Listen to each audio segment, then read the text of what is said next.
Black Star Network is here. Hold no punches! I'm real revolutionary right now. Support this man, Black Media. He makes sure that our stories are told. Thank you for being the voice of Black America, Roland. Stay black. I love y'all. All momentum we have now, we have to keep this going. The video looks phenomenal. See, there's a difference between Black Star Network and Black-owned media and something like CNN. You can't be Black-owned media and be scared. It's time to be smart. Bring your eyeballs home. You dig?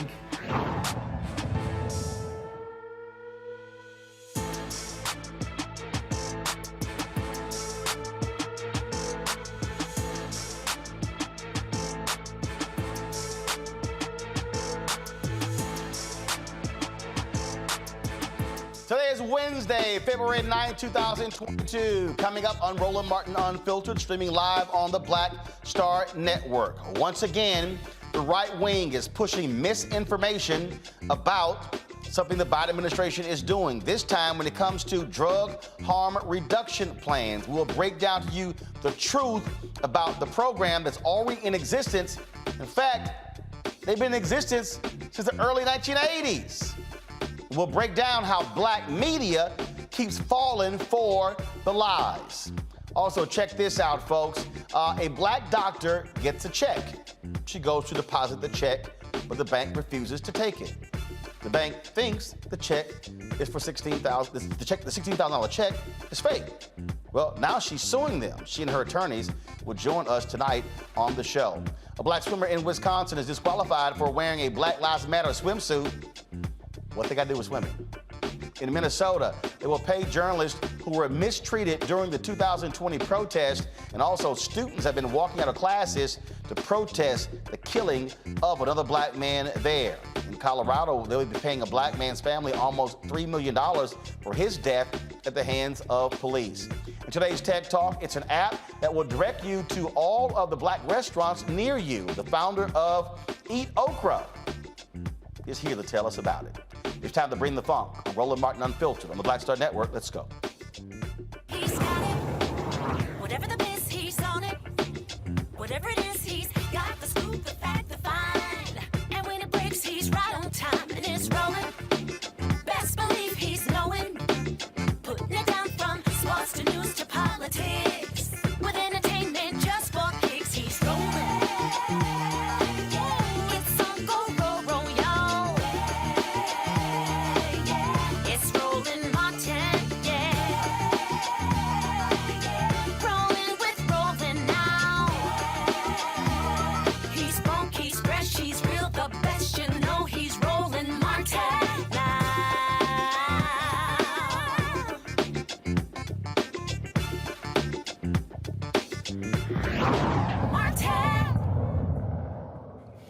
All right, folks. One of the things that I am constantly trying to warn people about how the right wing can take something, lie about it, drive a narrative that's totally BS.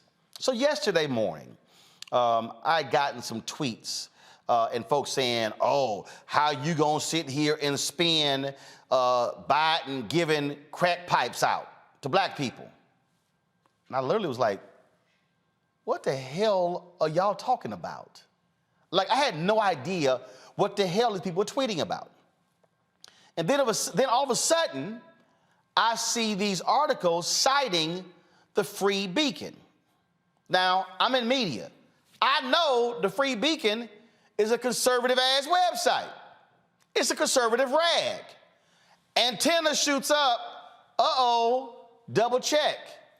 Not everybody did that. So how does conservative media take this? They see the story, then amplify it, and then Fox News starts talking about it. Watch. The Biden administration now moving to make it easier for drug users to light up and get high on crack and crystal meth. The new program will hand out needles and pipes along with safe sex kits, reportedly to make drug use safer while promoting racial equity. Also, they want to hand out the pipes so you don't inject. Louisiana Senator John Kennedy is a Republican on the Judiciary Committee. And Senator, good morning to you. Does this work? Bill, there almost aren't words in English. The Biden administration just keep on rocking it in the free world. I mean, every single day reality calls, and the Biden administration just hangs up. I don't think when moms and dads lie down at night in America and can't sleep, they're worried about clean injection sites and sterile crack pipes. The issue, Mr. President, is crime. The issue, Mr. President, is how to stop it, not how to encourage it.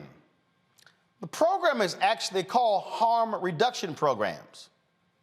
There you had Senator John Kennedy, one of the biggest dumbasses in the United States Senate, with his fake country voice. Oh, I'm just a regular old boy. Go to my computer. This is a press release that was sent out September 14th, 2020. Louisiana Department of Health announces award of $34.5 million state opioid response grants. Guess what this grant is for? Oh, harm reduction programs. Yep, that's what it's for. Guess what? What does it say? With a budget of over $17 million for each of the 2 years, the priority population served by the grant will be under and insured, criminal justice population, tribes, pregnant women or women with infants experiencing neonatal opioid withdrawal symptoms, people who inject drugs, colleges and universities, school-aged children. Do y'all realize that numerous states around America have harm reduction programs? In fact, Mike Pence, when he was the governor of Indiana, there was an explosion of HIV cases in Indiana, and they had a syringe exchange program that curtailed the spread of HIV/AIDS. Indiana, a red state. Senator Marsha Blackburn was highly critical of these programs. Do y'all know that Tennessee has a harm reduction programs? Then, of course, you got this idiot, Senator Marco Rubio, who put out this video because he was just, oh my God, just appalled by these programs. Watch this fool.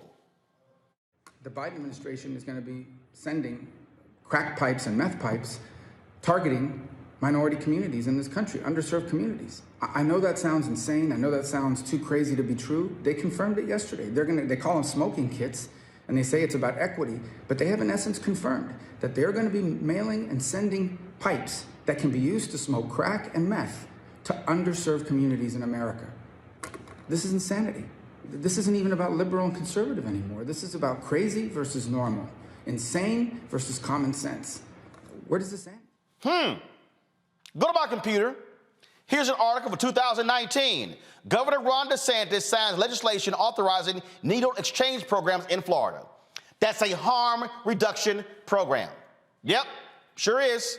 It's what it is in Florida, where Senator Marco Rubio is United States Senator.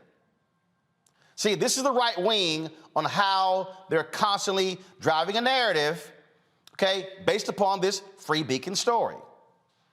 This is what came up, the question came up today in the White House briefing, and Press Secretary Jen Psaki answered the question from Fox News.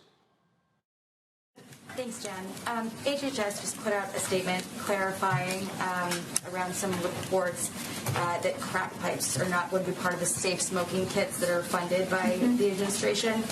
But can you clarify for us, were they never a part of the kit, or were they removed in response to this reporting and this pushback? They were never a part of the kit. It was inaccurate reporting, and we wanted to put out information to make that clear. What is in the safe smoking kit? A safe smoking kit may contain alcohol swabs, lip balm, other materials to promote hygiene and reduce the transmission of diseases like HIV and hepatitis. I would note that what we're really talking about here is steps that we're taking as a federal government to address the opioid epidemic, which is killing tens of thousands, if not more, Americans every single day, week, month of the year. We put out this statement, though, because there was inaccurate information out there, or I should say HHS put out this statement because there was inaccurate information out there, and we wanted to provide clarification on the allowable uses for the HHS harm reduction program. It's not a change in policy. This program, though, is focused on harm reduction strategies, including prioritizing the use of fentanyl test strips and clean syringes. And all of these harm reduction services that will be supported by these programs are intended to save lives from an epidemic that we know is devastating to communities across the country. Now, y'all know Reese Colbert, she don't mince words on the show. Last night, this thing blew up. Yes, so she dropped one of her Reese specials, and this is what she said last night. Hey, y'all. So I'm here to debunk this ridiculous piece of disinformation that I've seen not only on the right-wing outlets, but on the Shade Room. This is why you don't get your news from the gossip blogs. The headline reads that the Biden-Harris administration is spending $30 million on crack pipes. They're not. They're absolutely the fuck not spending $30 million on crack pipes. Come on, y'all. Y'all got to be smarter. Y'all can't believe that. But I understand we in an environment, everybody just take shit around with and be fake outrage on whatever. But I'm going to give you the facts. You can read this. It's an announcement. All government grants have public announcements. This one is what they're referring to. Is called the Harm Reduction Grant Program. It came out of the American Rescue Plan. I'm going to read it to you verbatim, and you can tell me if that sounds like $30 million in crack pipes. The purpose of the program is to support community-based overdose prevention programs. Syringe services, okay, syringe services. That's still not crack pipes, and that's not $30 million motherfucking dollars. And other harm reduction services. Funding will be used to enhance overdose and other types of prevention activities to help control the spread of infectious diseases. It's a good thing because we're in a pandemic. And the consequences of diseases for individuals with or at risk of developing substance abuse use disorders. Support distribution of FDA-approved overdose reversal medications to individuals at risk of overdose, build connections for individuals at risk for or with SUD, for overdose education, counseling, and health education, refer individuals to treatment for infectious diseases such as HIV, sexually transmitted infections, and viral hepatitis, and encourage such individuals to take steps to reduce the negative personal and public health impacts of substance use or misuse. Where did you see crack at? There are 25 grants over the course of 3 years, up to $400,000. There is up to $30 million in funding for the harm reduction program, which, as I just outlined to you, is not crack pipes, not $30 million. So here's the thing, y'all. If you can't fact check, at least sanity check. Y'all, this is not hard. This is a statement the White House put out today. I got it early on. This is right here, okay? From HHS Secretary Batera and also ONDCP Director Rahul Gupta, and that is the Office of National Drug Control Policy. That's what that is, okay? And here's what it says. HHS and ONDCP are focused on using our resources smartly to reduce harm and save lives. Accordingly, no federal funding will be used directly or through subsequent reimbursement of grantees to put pipes in safe smoking kits. The goal of harm reduction is to save lives. The administration is focused on a comprehensive strategy to stop the spread of drugs and curb addiction, including prioritizing the use of proven harm reduction strategies like providing naloxone, I guess what it's called, fentanyl test strips, and clean syringes, as well as taking decisive actions to go after violent criminals who are trafficking illicit drugs like fentanyl across our borders and into our communities. We'll continue working to address the addiction and overdose epidemic and ensure that our resources are used in the smartest and most efficient manner.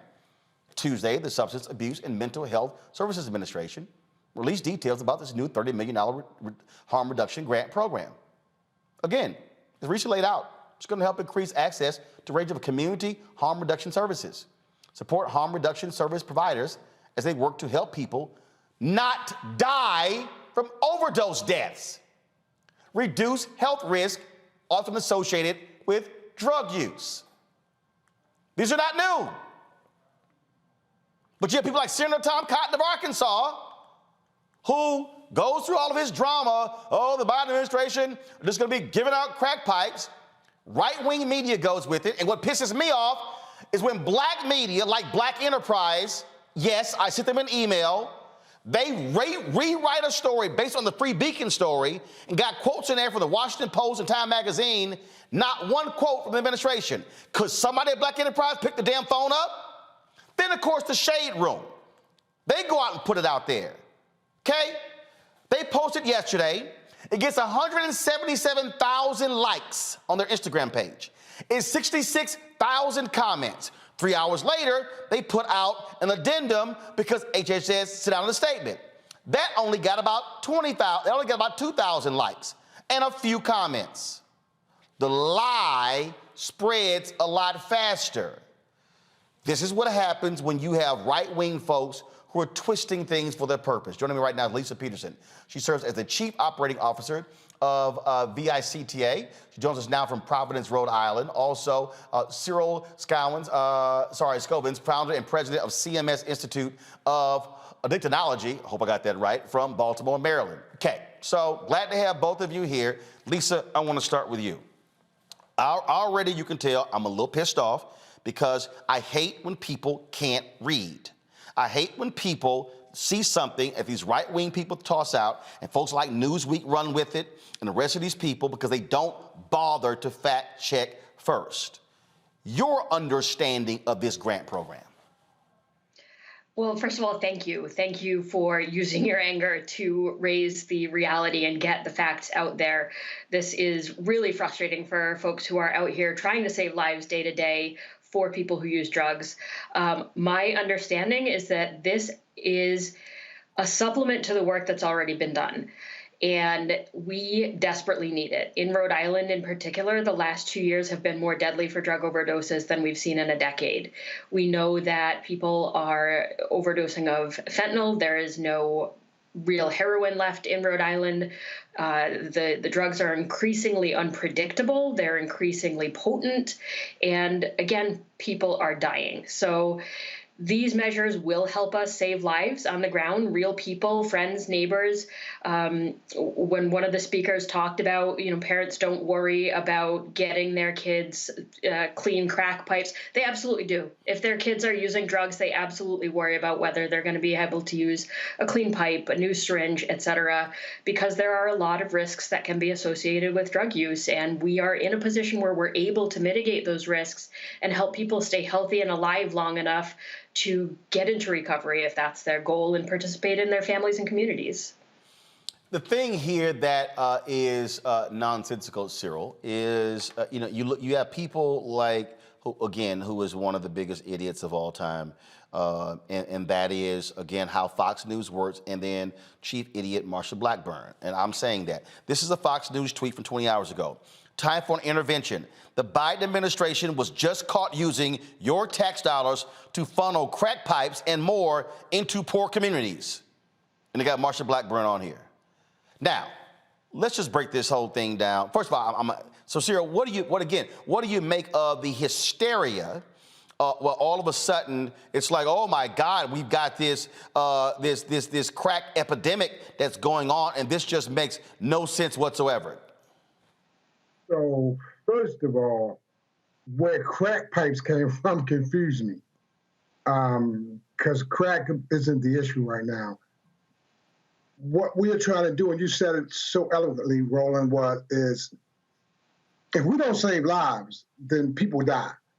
And the harm reduction has been around. I'm 60 years old, so the harm reduction has been around pretty much since the 70s when they started with methadone, which was a harm reduction tool to help people stay alive.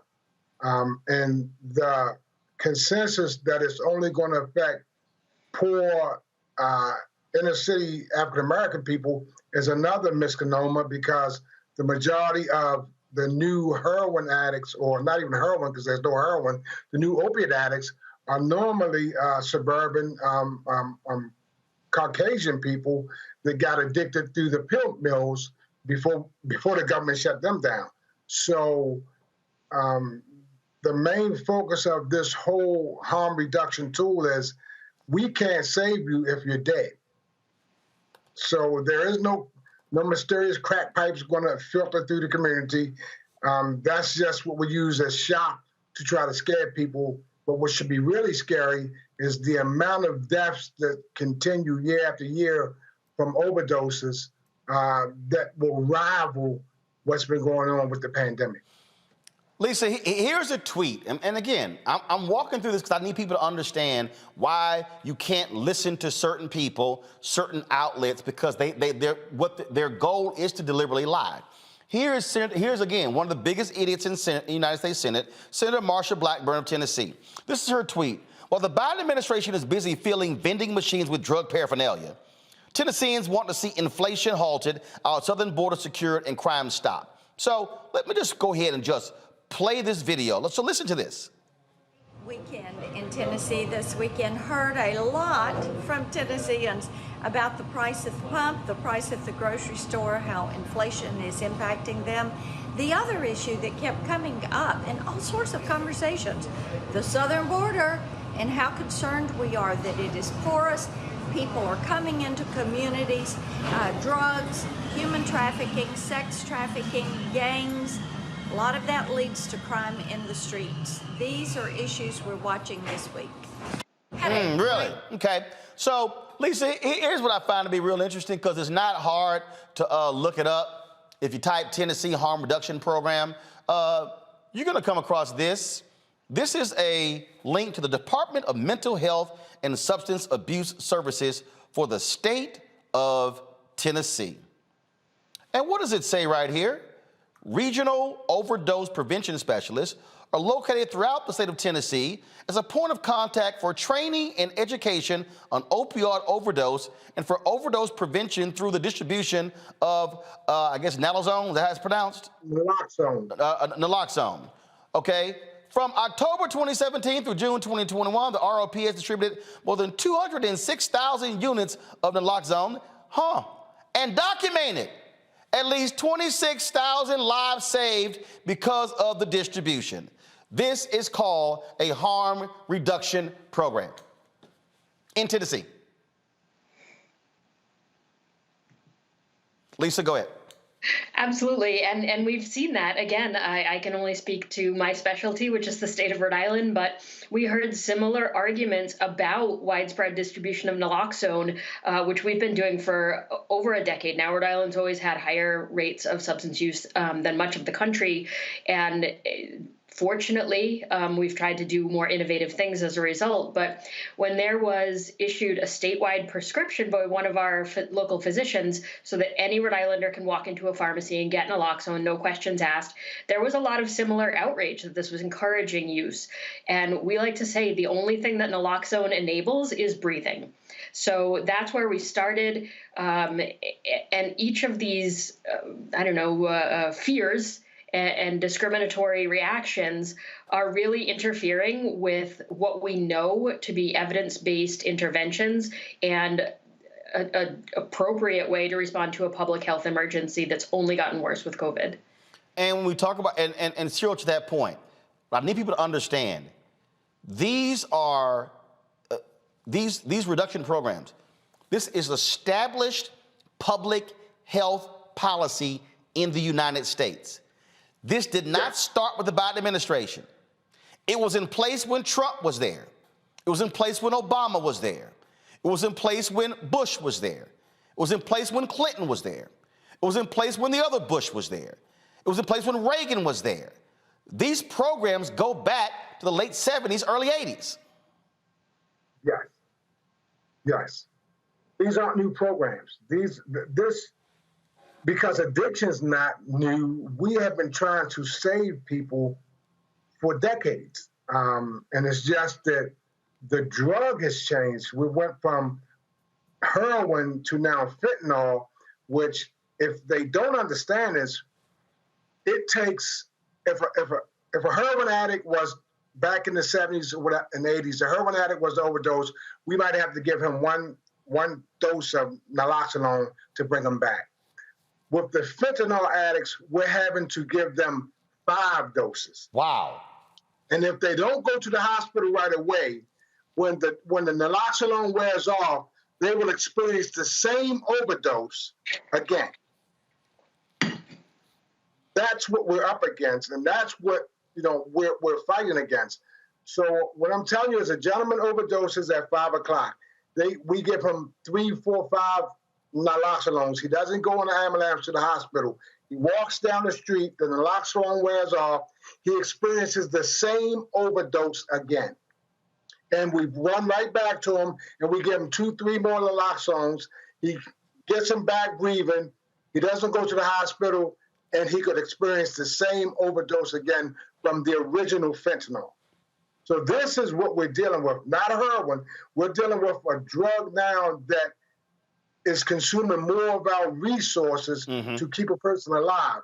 And so along with the harm reduction, we have to provide them with 24-hour treatment, so those who want treatment can have treatment on demand, which is not prevalent in America right now.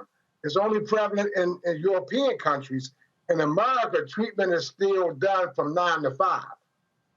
Lisa, this is a tweet that was sent out by a reporter, Capitol Hill reporter with the Wall Street Journal. Senator Blackburn has just put a hold on the CR, continuing resolution, that cleared the House until she can get insurance, from HHS that taxpayer dollars would not be used to fund drug paraphernalia. Here's the thing again. You have examples out there where you do have states and cities that may have smoke kits. Now, what people don't understand about this, we also have cities that are saying, can you create safe spaces for people to use drugs in a way where they're not dying in alleys or on the streets? Now, that may sound crazy to some people. You're encouraging drug use. No. What folks are saying is, if you have people who are so deep into it, and if they're going to use drugs, you want them to do so, frankly, in a safe way, not impacting others, and if something happens, they actually can get treatment. I think what we're dealing with here, we're dealing with people who are sanctimonious. We're dealing with people who want to treat those who are drug users as riffraff. And then what you have is a racial component.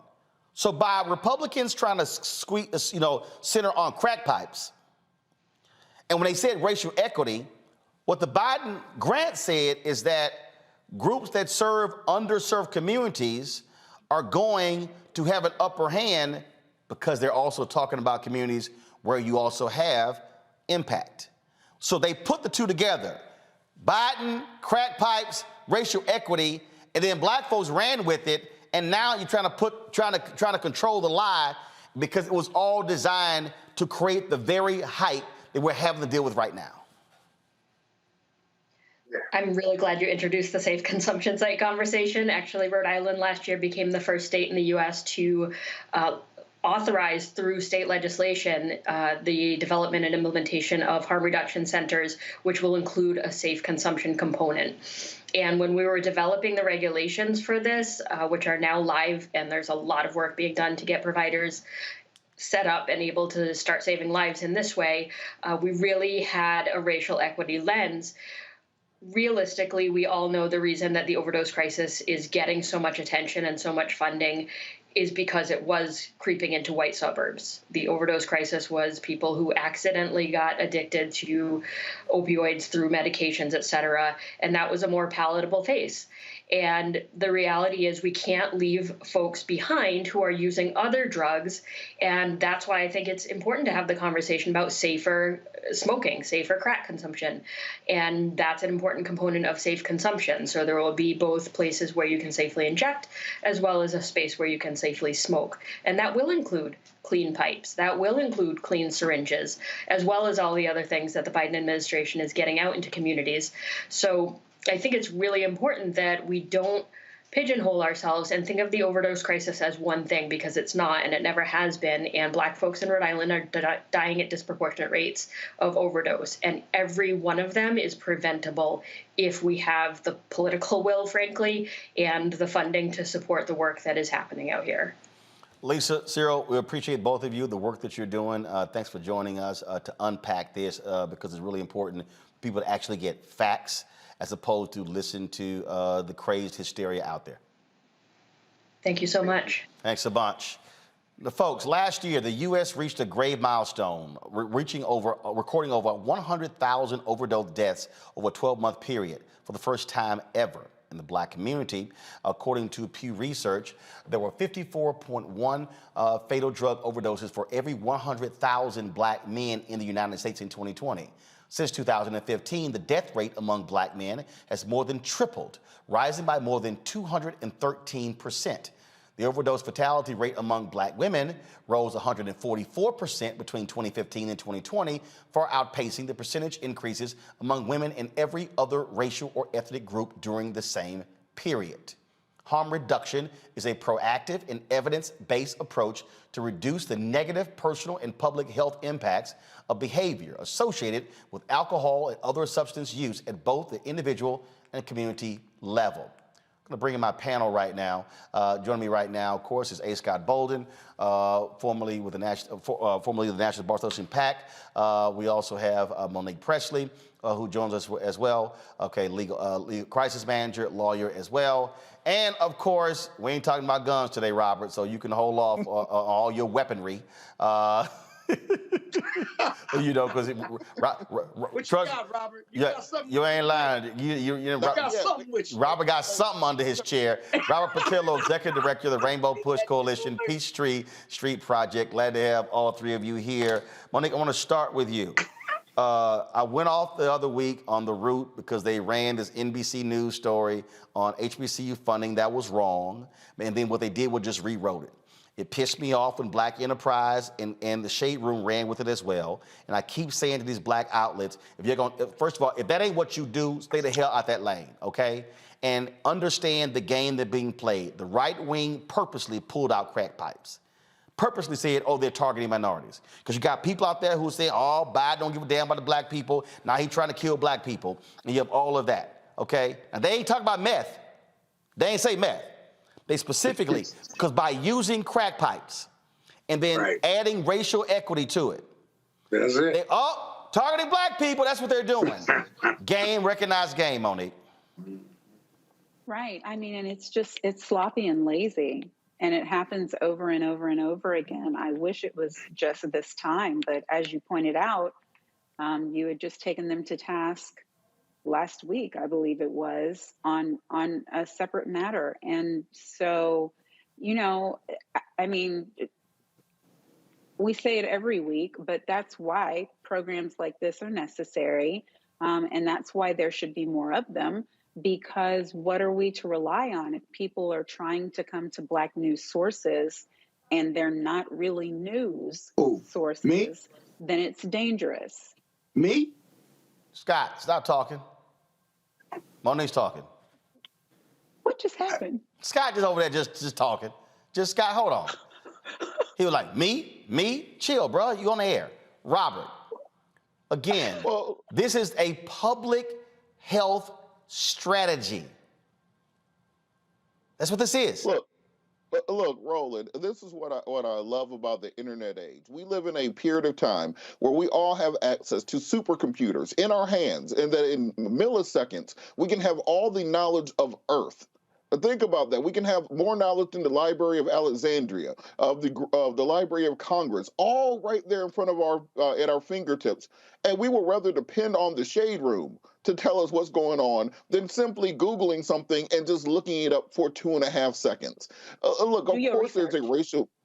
Yes, of course, there's a racial component to this. Nowhere in it does it say the word crack pipe. But the reason they right-wing media made it about crack pipes is that immediately evokes those images from the 80s, black crackheads laying on the street corner, sucking up government money while welfare queens ride around in their Cadillacs. That's what they're talking about. Because when it's Brenda and her addiction to Xanax or something like that, well, that's an opioid crisis. When it's little Tyler who accidentally got hooked on painkillers, oh, well, we have to do something to ameliorate those issues, and we have to come together as a community to help them. But if you make it about black crackheads, all of a sudden that means that they just need to lay there and die. They don't need any help. They don't need any assistance. They don't need any programs. They are leeches on the federal government, and we have to stop this from taking place. We got to, and black media has to understand this. Don't just run with the sensational headlines to get clicks, because you are playing into that exact same right-wing gangs. The Shade Room and all these other magazines that ran with this story are becoming tools of white supremacy. They are tools of COINTELPRO.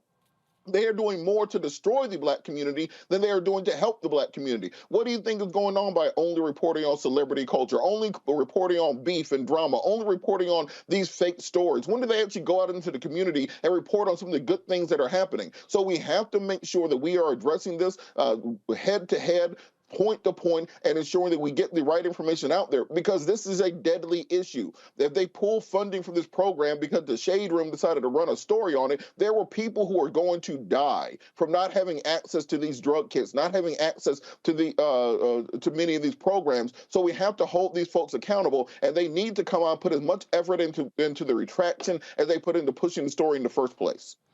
Here was the quote, Scott, from Tom Cotton. Last week, Biden talked about being tough on the crime. This week, the Biden administration announced funds for crack pipe distribution to advance racial equity. And then, of course, Marsha Blackburn, in government-funded crack pipes. This is how shameful and despicable they are. This is the game, and we have to understand. I keep telling these people, you gotta understand the game. I said, when you see something like this here, your antenna should go up and say, hold up, let me call somebody first, because I'm not just going to trust this. Yeah, drugs is not a game, actually. It takes lives. Fentanyl is not a game at all. It's deadly, more deadly than heroin. And hey, Tom Cotton, here's a news flash. Drug use and addiction is a health issue. It's always been that. It's never going to stop that. And hey, white people and black people and brown people get addicted to drugs. If you've ever been addicted to drugs, it's hell getting off. And the continuum of care, which is shown historically and scientifically to work, whether you're dealing with homelessness or drug addicts or black, brown, or white people, it helps. Because there's many people that are dying of overdoses, right?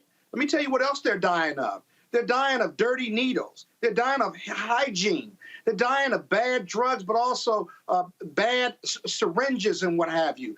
And they're spreading disease because of their addiction. And so we got to stop this race-based analysis and this irresponsibility by not only elected officials, but by the black media as well. It's embarrassing. The black media that reported this are serving as agents de facto of conservative Republicans. Conservative Republicans are responsible because they didn't read the legislation, let alone read the press release, because they don't care. Because if they can push the negative narrative, the racial narrative, that's the social war that they want, and that gets their conservative followers going. And they just jumped on this. And let me tell you, Fox is still running with it. And all the people that watch Fox and support Trump say, see, they're feeding drugs to black people. We got to get a new president in there. So it feeds their narrative, but it's a false narrative. Oh, it absolutely is, and it drives me crazy. And it's racially offensive, too. It drives me crazy when I see this.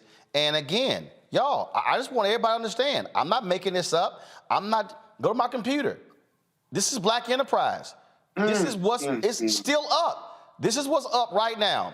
Biden administration to implement harm reduction program to promote racial equity and prevent drug overdoses.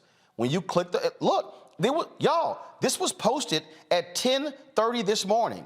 I sent an email to the leadership of Black Enterprise at 11:17 last night telling them what they were putting out was wrong. They still sent this out. If you click the article, it shows that 26,594 people have seen this story. And if you go through this story, boom, what do? They're quoting the Free Beacon. I told Black enterprise leadership myself at 11:17 p.m. last night, this was bullshit. You see this here. They're quoting Free Beacon.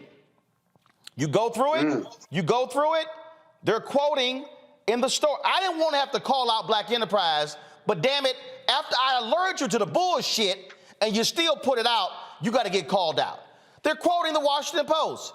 They're quoting Times News. They're quoting all these people.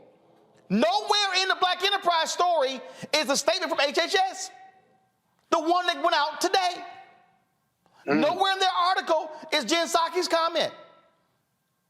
So now the Shade Room, to their credit, that bullshit they put on Instagram, they took down because they got ripped for it. Now what's still up is the quote corrected one should take that one down as well because it really isn't right as well.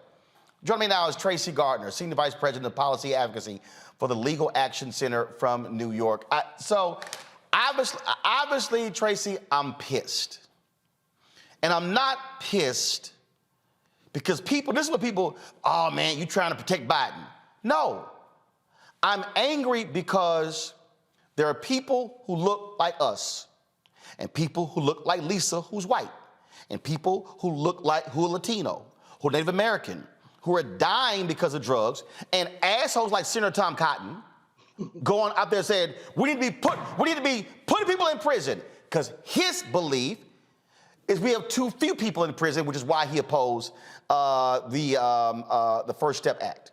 And what we're dealing with, again, are Republicans trying to sow the seeds of discontent among Black folks. See, Biden tried to give y'all crack. Y'all want reparations? He gave y'all crack pipes. That's what they're purposely doing. Exactly. Roland, this is not this country's first opioid epidemic, right? Nope.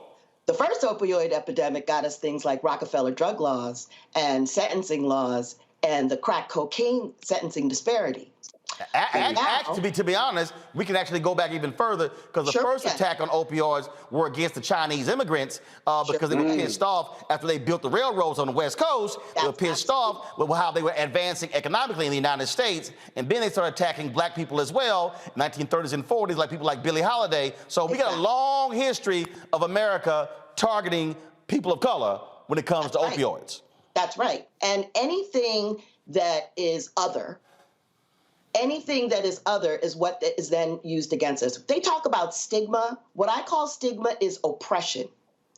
It's legalized or it's systemic oppression.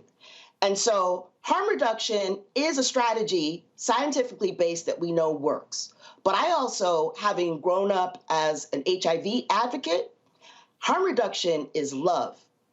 Either you want the person who's using drugs to live and be healthy, or you want them dead. There's no in between. And so harm reduction, back 25 years, we were having the same discussion about clean syringes. Now that's not a problem because we recognize that opioids are injected by everybody, including white people. So clean syringes will also be supported by the government as they should be. But this red herring, this dog whistle about crack stems is exactly what you called it. And that Black media in particular has a responsibility to give the correct information to Black communities who are dying in higher numbers than anyone else. This is not just about Becky struggling with Xanax or pill prescription addiction. This is about the decimation of Black communities and then our complicit silence. Now, if this whole program gets completely thrown away because of this dog whistle, as someone said earlier in your program, we will be the ones to die because we are the ones dying now. Now, let me just say, whether it's a clean syringe, whether it's a clean pipe, whether it's a condom. You can go into CVS or Walmart and buy condoms because we know people are going to have sex and we want them to do it safely. We know that people are going to drink, so we have safe consumption sites for them. They're called bars. And the issue about fentanyl, we're not talking about, and we don't use the word drug addict. I am a co-founder of the Black Harm Reduction Network, and we are a collective trying to change the language and the talk around the impact of drug policies and the war on drugs on Black people. But you can walk in to any bar and get unpoisoned alcohol, right? And that is really what we're talking about, is being real about the fact that people will do what they're going to do and they deserve to live. You don't have to like what they do, but you don't consign them to death.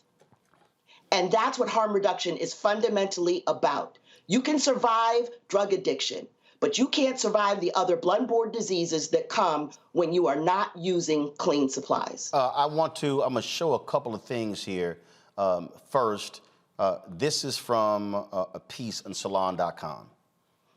This is where the crack pipe thing came from. From the grant, it said, as one of the 20 harm reduction activities in Biden's plan, HHS would provide, quote, safe smoking kits, which might include rubber mouthpieces for glass pipes to prevent injuries, as the fact-check site Snopes has noted. It's this relatively minor provision within a much larger program that provoked conservatives into spinning Biden's entire plan as a massive crack pipe giveaway.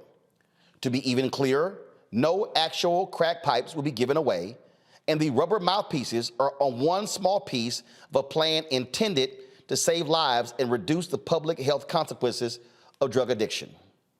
Exactly. Tracy, I made this earlier. This is what I said earlier, because people need to understand when you talked about harm reduction. This is a story from NPR, June 3rd, 2021. Indiana Needle Exchange that helped contain a historic HIV outbreak to be shut down. This was a program that was in Indiana, quite the red state. Correct. This is what it says. In 2015, Indiana's rural Scott County found itself in the national spotlight when intravenous drug use and sharing needles led to an outbreak of HIV. Mike Pence, who was Indiana's governor at the time, approved the state's first syringe exchange program in the small manufacturing community 30 miles north of Louisville as part of an emergency measure. But this is what he said. I will tell you that I do not support needle exchange as anti-drug policy, but this is a public health emergency. Correct. In all, 235 people became infected with HIV over the course of the outbreak, most of them within the first year. In all of last year, there was one new case. Health officials credit the needle exchange for the dramatic drop-off in cases. That's right. And a lot of conservatives were outraged over syringe exchange programs. They were trashing. This is not right. 235 infected. Program goes into place. One in a year. Even 20 years ago, the HIV infection rate among injection drug users and their partners was 30%. Once we put into place harm reduction strategies, including syringe exchange programs, it dropped down to 3%. Moreover, the babies born to folks who were HIV infected, New York used to have the #1 cases of pediatric AIDS cases. Now we have no babies born with HIV because we get people engaged in care, not by stigmatizing them or by criminalizing them, but by responding to them as a health measure and engaging them in care.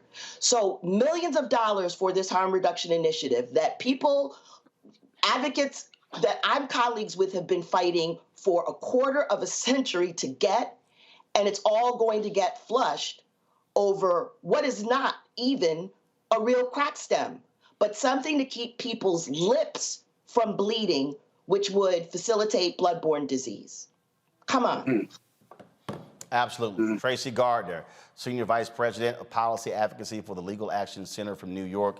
And you also said co-founder of the Black Harm Reduction Network, which is a collective of advocates and harm reductionists who work in Black communities to push against this kind of thing and to correct our own media. Well, this is precisely why I have this show and created it, because I cannot stand these Black outlets that all they do is aggregate. They don't call nobody. They just repeat what somebody else said. And I said, hell, you might as well just put their piece on your website, because just slapping your name on it, you just reporting the same thing they're doing. Meaning you are sending out news to Black people through a white prism, because you just rewriting what they wrote.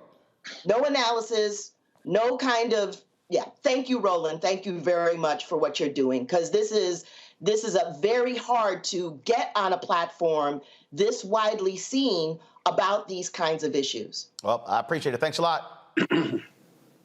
I can't tell you, Monique, how, someone sent me a text message saying, Roland, we need you, calm down. But it really does piss me off.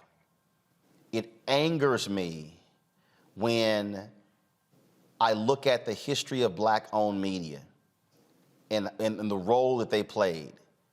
They didn't report the same bullshit that was in the Washington Post, New York Times, Chicago Tribune, the rest of those papers. They actually understood the audience that they served. And I'm about to send a tweet out saying to Black Enterprise, take this damn story down. Take this damn story down. And again, the Shade Room, I'm glad they took it down. But I need people to understand, it's a whole bunch of folk out here. They sit here, they follow that stuff, they look at them, and yeah, I get it. We do real stuff. Hey, we don't get 177,000 likes of something on my Instagram page that they do. But there's a responsibility that exists, and I dare say to the Shade Room they got 25.6 million fucking followers on Instagram. 25.6 million. And when they put this bullshit out, that's a lie, and its reports say, you making enough damn money, Shade Room, to go hire some people who can pick the phone up and make a phone call. It's called being responsible to your audience. And that is what this issue is. And when we, folks who are Black, are feeding our people the same bullshit that the right-wing media is, well, hell, you might as well tell Black folks, skip the Shade Room and just go right on over to the Free Beacon and the crap that they put out. Yes, because it's the same. For sure. But if the priority is not accuracy or even news, then just passing on. Actually, Roland, the story as they reported it fits their purposes, because the salaciousness, whether it's correct or not, is what draws the views and the traffic. So nothing about that surprises me. I didn't know that they had posted that until I saw your post, because obviously, that's just not something that I follow. But it is unfortunate, because there are people who will jump to immediate wrong conclusions and then pass those on at a time when yellow journalism is prevalent and where people are being manipulated through all manner of false reporting in other spheres. So it's shameful that it would also happen with our own. And again, Robert, they took down that post, but the numbers are right here in my head, because I'm on their Instagram page right now. They posted that item yesterday, and it had 177,000 likes, 66,000 comments. 3 hours later, now go to my computer. 3 hours later, they posted this, TSR exclusive. U.S. Department of Health and Human Services releases statement following reports of providing drug paraphernalia to drug users. These comments are misleading. First of all, Shade Room, ain't no damn exclusive to you. Because it was released publicly. And you still are putting the BS in the article.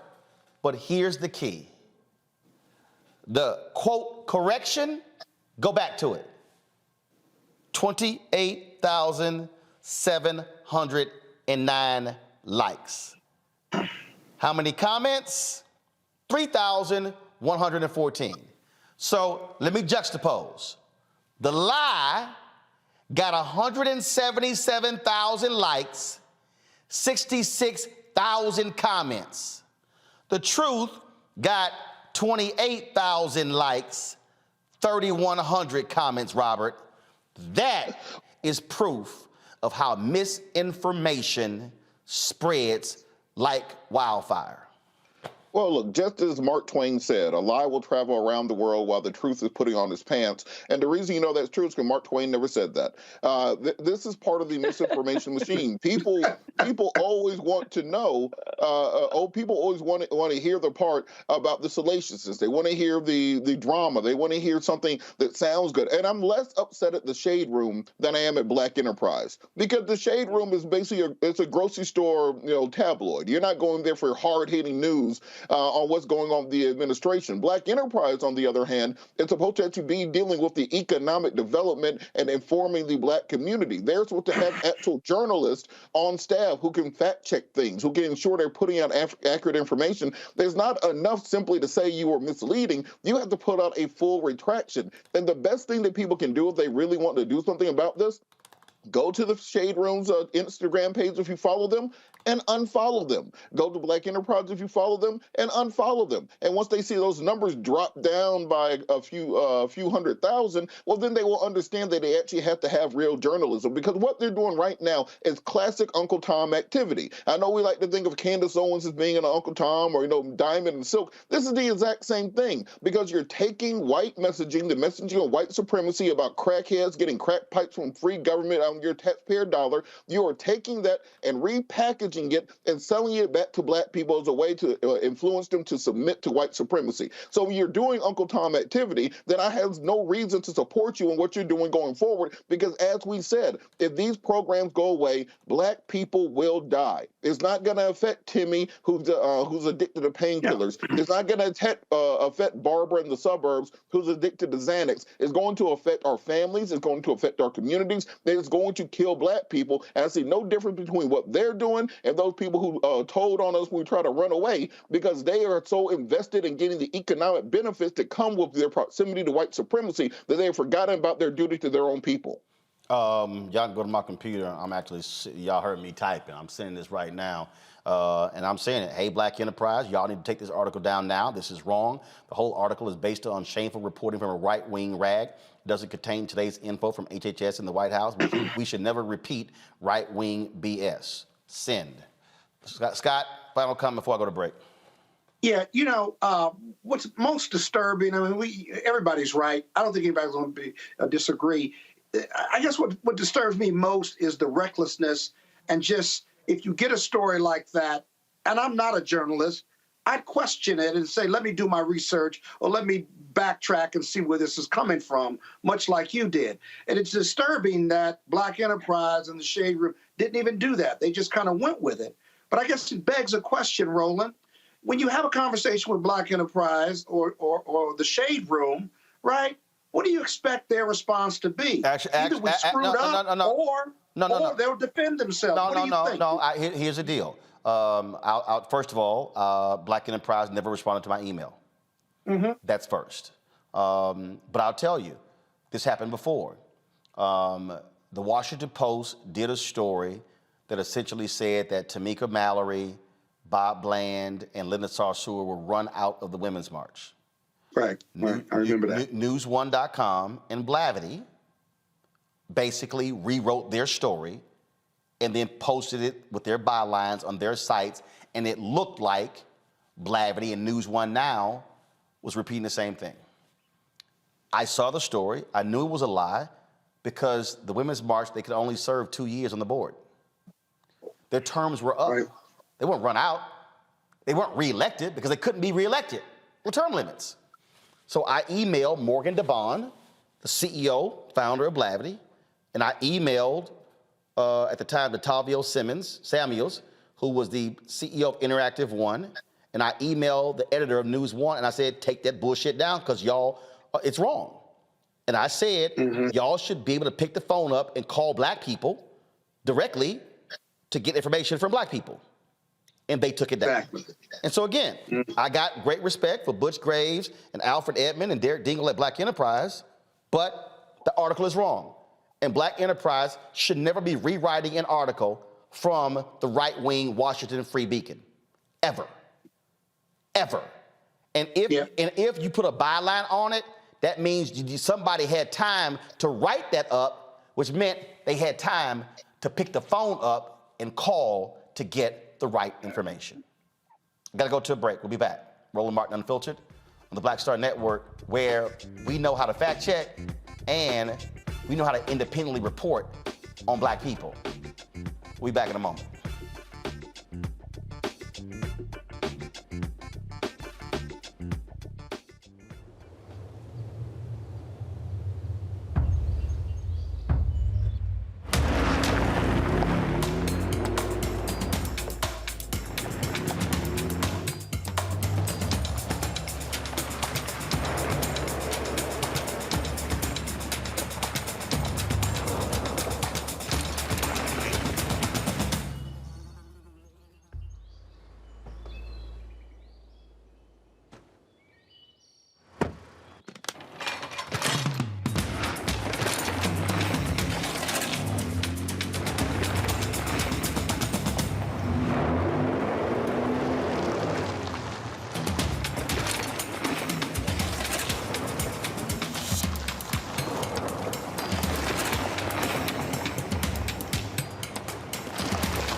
Deborah Owens, America's Wealth Coach, and my new show, Get Wealthy, focuses on the things that your financial advisor and bank isn't telling you, but you absolutely need to know.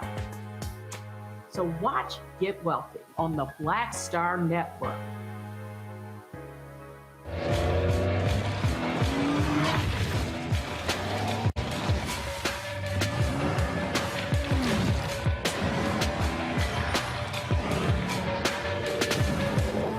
Pull up a chair, take your seat. The Black Tape with me, Dr. Greg Carr, here on the Black Star Network. Every week, we'll take a deeper dive into the world we're living in. Join the conversation only on the Black Star Network.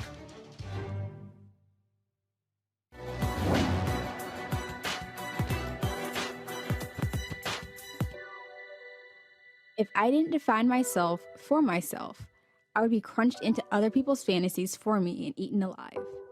Poet and author, Audre Lorde.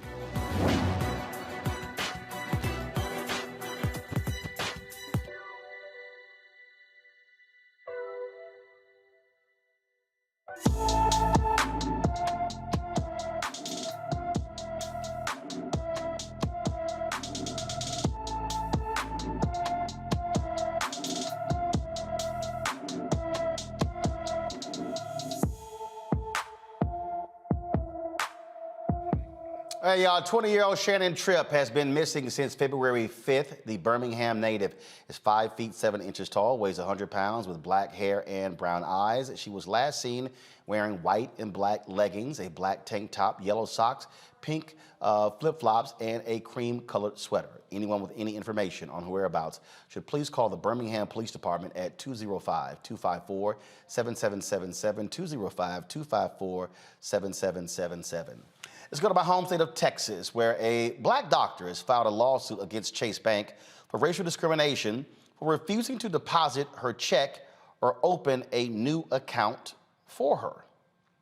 Dr. Malika Mitchell Stewart wanted to deposit a $16,000 check from her employer associates at the bank, and they began to question her age, her occupation, and the check's validity, ultimately denying her service.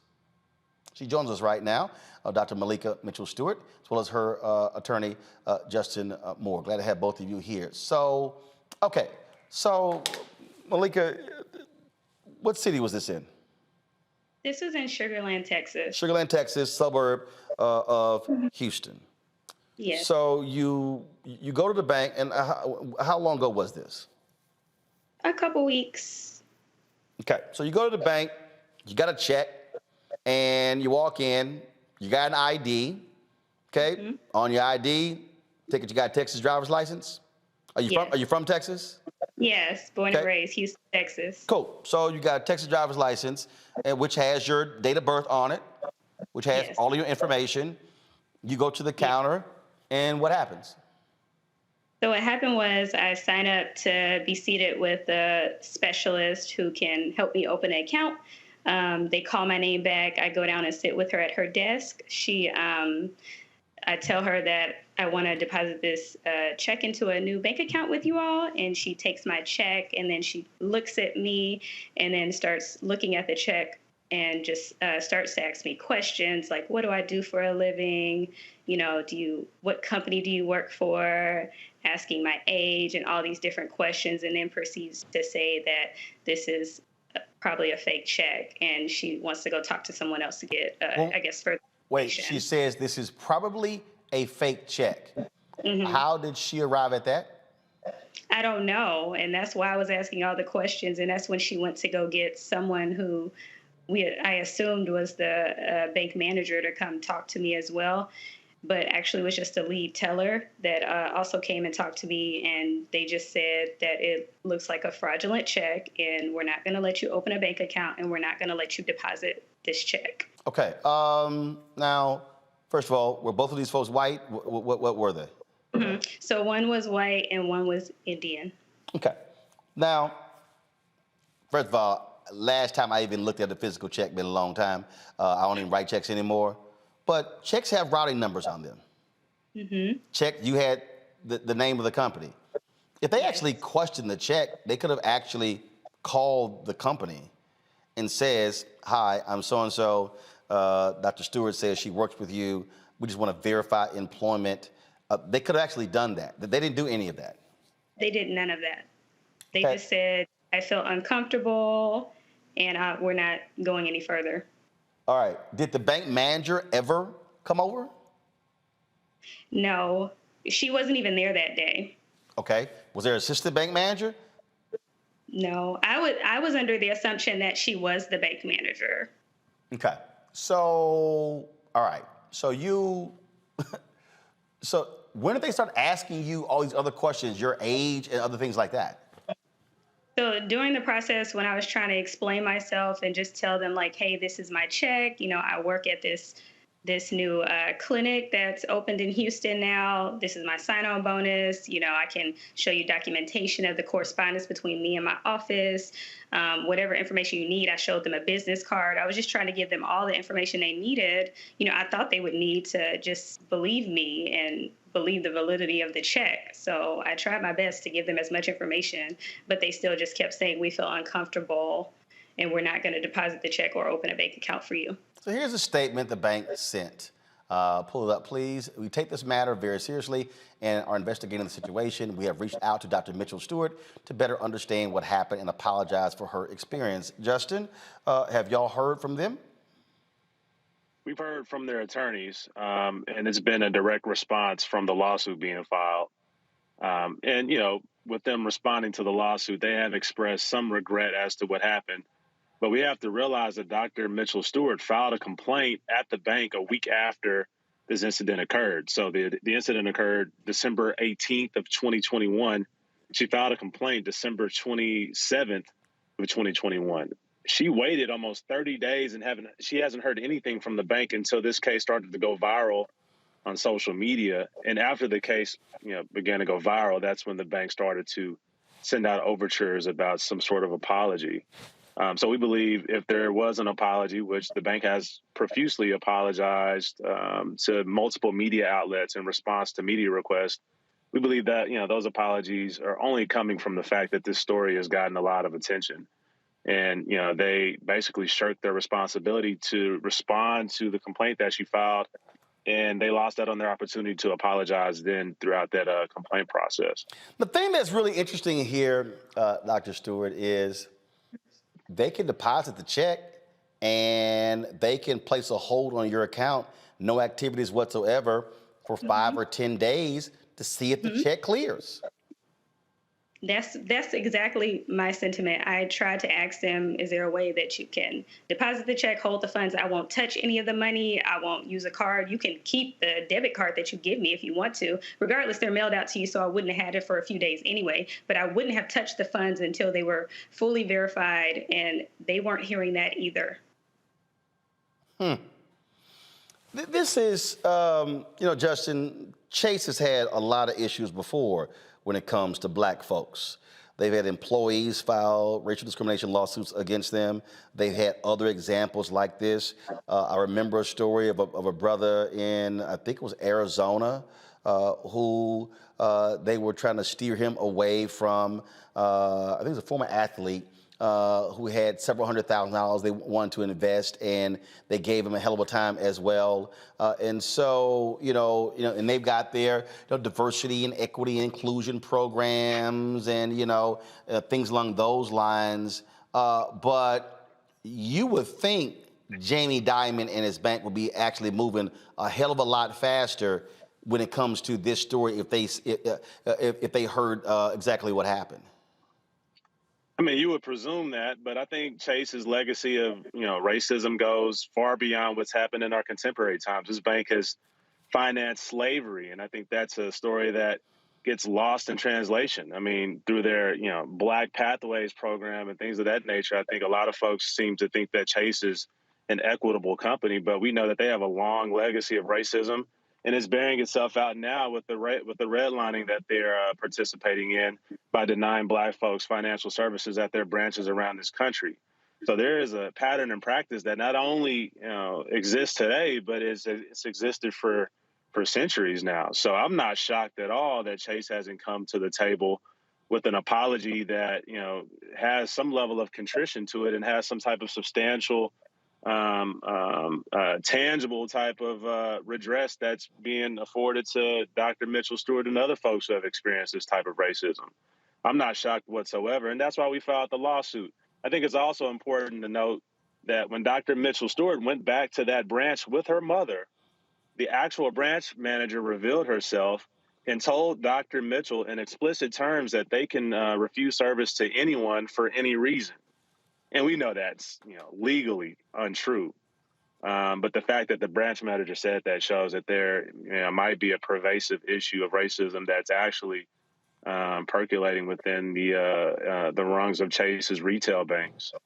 Dr. Stewart, where did you go open an account elsewhere? I know you've got a Black-owned bank there in Houston. Where did you take your money? So, I had a previous account, so I had to end up just using my other bank account that I did have. A previous account with Chase or another bank? No, with another bank. I never had a bank account at Chase. I was trying to open a bank account at Chase. They're a well-known bank. They have multiple locations, easy access. That's what I was trying to do, but that didn't work out. Gotcha. Well, look, keep us up to date on this story and what happens next, and we'll also reach out to J.P. Morgan Chase. Matter of fact, I'm probably going to go ahead and tweet them and hit them on LinkedIn and Instagram as well, just to see how they respond. But they certainly need to answer a hell of a lot quicker to what happened to you here. We appreciate you, Dr. Stewart, and Justin Moore as well. Thank you for having us. Thank you. Thanks a bunch. I'm going to go to my panel here. Robert, I want to start with you. The reality is we can take our money where we want to take our money. And a few years ago when I was in Chicago, I wanted, when I was building New Vision Media, when I was building, which led to all of this, I wanted to get a business card. Actually, no. Actually, it wasn't a business card. I wanted to get a personal. Credit card. I want to get a personal credit card. And what I wanted to do was I wanted to get one that was where I took a couple CDs out, and that way it covered it. If anything happened, it's always covered. And I remember Chase denying me a credit card, and I'm sitting there going, "Y'all want to explain to me why I got $400,000 sitting in a bank account, and you're denying me a damn credit card?" And wholly insufficient. So I took all my money out. I'm like, "See y'all later." Went to a bank that gave me a personal credit card and business credit card. And we see these stories, but all the time. But for this branch to question her occupation, her age, to call her check fraudulent, and you don't even check, that's beyond foul. And look, Roland, I wish this was an isolated case, but as she was speaking, it reminded me of something that happened when I was young, a baby lawyer practicing. I just got one of those big cases where you get the settlement check from the insurance company. So on my day off, I take it in to cash it. So I got like a hoodie and jeans and some Air Force Ones on. They actually called security over because they just assumed that I wasn't supposed to have a $120,000 check to put into my IOTA account. They just assumed that there had to be something not above board.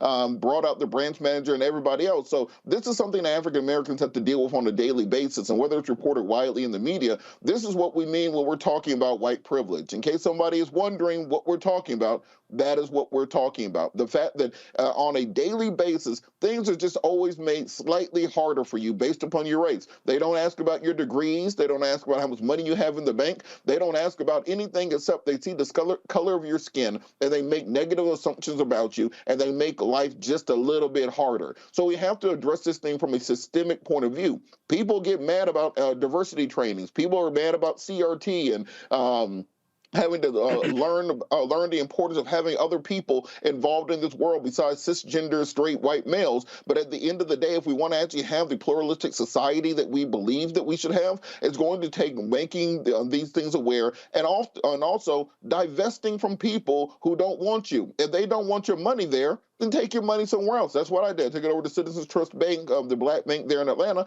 and had no problems. Because at the end of the day, as long as you keep giving these people your money who don't want to treat you right, they're going to continue treating you the exact same way. Money talks and BS walks. And Scott, this is also why they should be sued. This is, well, they've been sued, and they've been sued under 1981, and they've been sued under a local statute. This is just stupid. This is just stupid. And you know what? She's a credible witness. She's only about 5 foot tall. She's a doctor, excited about her bonus. And this stress of being black while banking just jacked up her whole Christmas. Why does the color of her skin mean she's got to go through that? It's just stupid. And so I don't know whether the case is going to settle or not, but just based on her appearance and based on her pedigree, it just boggles the mind why those workers in that bank had the aptitude. You have to have the aptitude to make a jump towards fraud simply because of the color of your skin. Or better yet, you made the jump towards fraud and you didn't go to any other suspicious levels. You went to fraud and cost you business from someone who wanted to do business with you. Think about that. This person wanted to do business with you, give you a $16,000 check. And race played a factor in you losing that client. It's just stupid. It's beyond racism. It's just stupid. And so I hope you continue to monitor that case. It'll be interesting as to whether it gets resolved or whether it gets litigated. Monique, the thing that is interesting to me, so you're Chase, so she files a complaint and you only start commenting after she goes public? That's also pretty dumb customer service. Last thing you want is a story to go public. Right, no, but she wasn't being taken seriously. The same way, as Robert said, she wasn't supposed to have that money. I mean, that is what is happening here. There were several points. There were several fail points that they could have taken different turns. And frankly, there are two issues with respect to the manner in which she was treated and discriminated against. Even if they had some sort of policy with respect to opening bank accounts, new accounts with a check over a certain amount of money, holding a check for whatever days, or won't take the check period, and requiring cash, they still should have just gone through all of their regular procedure for this woman who presented with the necessary IDs, calling herself a doctor. So they had the ability to check on that, the veracity of that, and then run her banking history and tell her, put your $25 cash down here and we'll open your account. And then they deal with what they're going to do with this check separately. But the reason why you know for sure, which is what many of our people don't get to see and don't know, that this was truly like a race-based discriminatory action by the bank, let somebody else come in there and they want to open an account and they've got a medical degree and they want to start the account with $16,000 at one time. You would get the private banking room. You would be able to go and be escorted. They would ask you if you wanted coffee or tea. They would tell you that it might take a few minutes to get champagne, blah, blah, blah, blah, blah. They would offer you, all of the different options for your account and look at it as if they were entering into a banking relationship, which is what Chase should have been doing with her. So no, they failed 15 different times along the way. And at this point, they get what they get. Oh, absolutely. And so, yeah, I'm sitting here because y'all know I can be real petty. So I'm sitting here. No, I don't believe that. I'm sitting here sending a post on LinkedIn. I'm also tagging Jamie Dimon, who is the CEO, as well. So this goes right to his box. And you heard, the attorney mention J.P. Morgan and their Black Pathways program, and I've had a couple of conversations with them with regards to advertising stuff along those lines. And so I would say to the Black Pathways program, y'all need to say something. Y'all need to say something. Don't have J.P. Morgan Chase sending y'all out here as y'all black mouthpieces when this kind of crap is going on. I'm just saying. Just saying. Gonna go to a break. We come back. More Roland Martin Unfiltered. Don't forget, of course, you can download our app, the Black Star Network app. All available platforms: Apple TV, Android TV, Apple phone, Android phone, Roku, Amazon Fire, Xbox One, Samsung Smart TV. You can also support in what we do here and Roland Martin Unfiltered by joining our Bring the Funk fan club. Every dollar you give goes to support this show. Cash App $RM Unfiltered. PayPal is R Martin Unfiltered. Venmo is RM Unfiltered. Zelle is Roland at RolandSMartin.com. Roland at RolandMartinUnfiltered.com. Guys, y'all also are using the wrong graphic. You should be using the one that has the P.O. box on it. And if you want to send a check or money order, you can also do so, folks, by sending it to P.O. Box. One second, let me pull it up on my phone. And so again, please use the right graphic. P.O. Box 57196, Washington, D.C. 20037. P.O. Box 57196, Washington, D.C. 20037. Back in a moment.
Hi, I'm Dr. Jackie Hood Martin, and I have a question for you. Ever feel as if your life is teetering and the weight and pressure of the world is consistently on your shoulders? Well, let me tell you, living a balanced life isn't easy. Join me each Tuesday on Black Star Network for A Balanced Life with Dr. Jackie.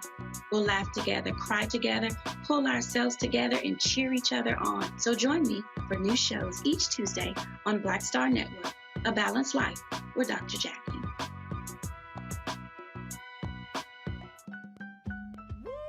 We're all impacted by the culture, whether we know it or not. From politics to music and entertainment, it's a huge part of our lives, and we're going to talk about it every day right here on The Culture with me, Faraji Muhammad, only on the Black Star Network.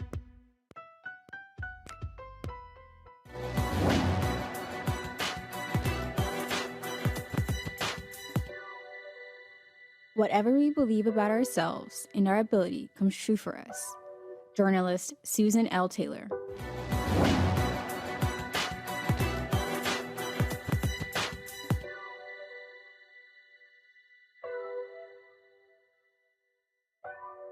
All right, folks, this is Super Bowl week. Is taking place in Los Angeles. And during this week, there's always discussions. There's always a news conference on the state of the NFL with Commissioner Roger Goodell.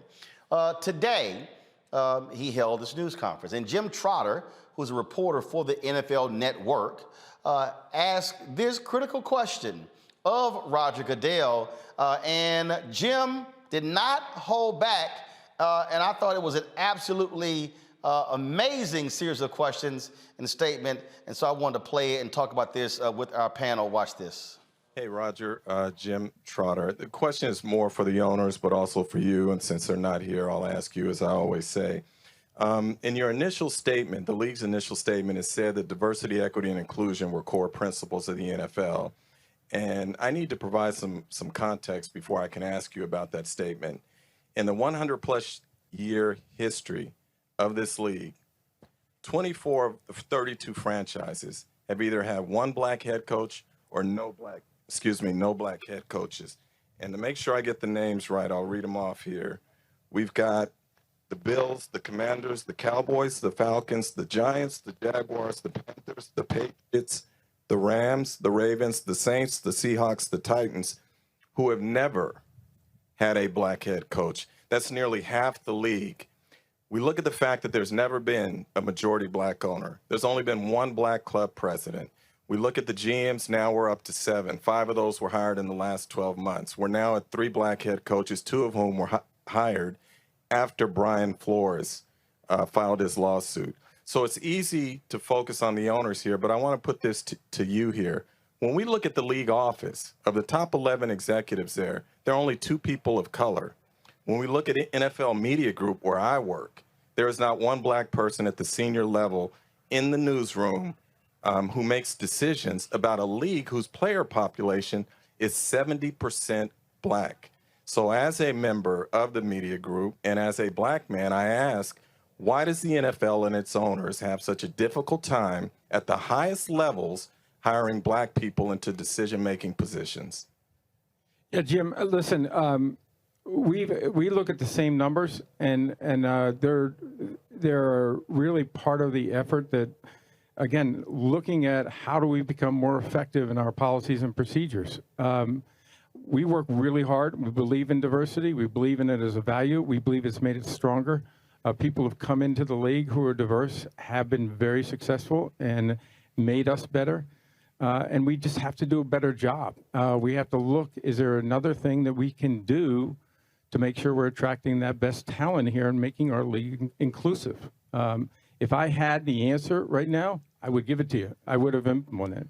I think what we have to do is just continue and find and look and step back and say, we're not doing a good enough job here. We need to find better solutions and better outcomes. And so let's find more effective policies. Let's make sure everyone understands. Let's make sure that we're looking at diversity and actually incentivizing that for everybody in our building, including with compensation. Let's make sure that when we're dealing with vendors outside the building, we're hiring diverse vendors and bringing them in and giving them an opportunity to succeed just like we do with white vendors or people of color. Well, how can they come in and contribute to the NFL? So I think it's not a single answer, Jim. The single responsibility comes on all of us in the NFL, and we have to be the ones that make that change, and we are the ones that have to make sure we bring diversity deeper into our NFL and make the NFL an inclusive and diverse organization that allows everyone the opportunity to be successful.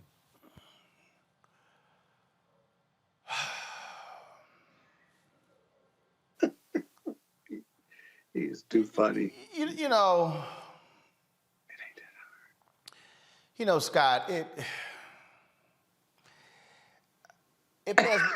if there's one phrase I can't stand is, well, we've got to do better. And if there was one thing that we could do and to make it happen, I would be doing it. How about this? Job opens, you hire somebody black. I mean, it's not that hard.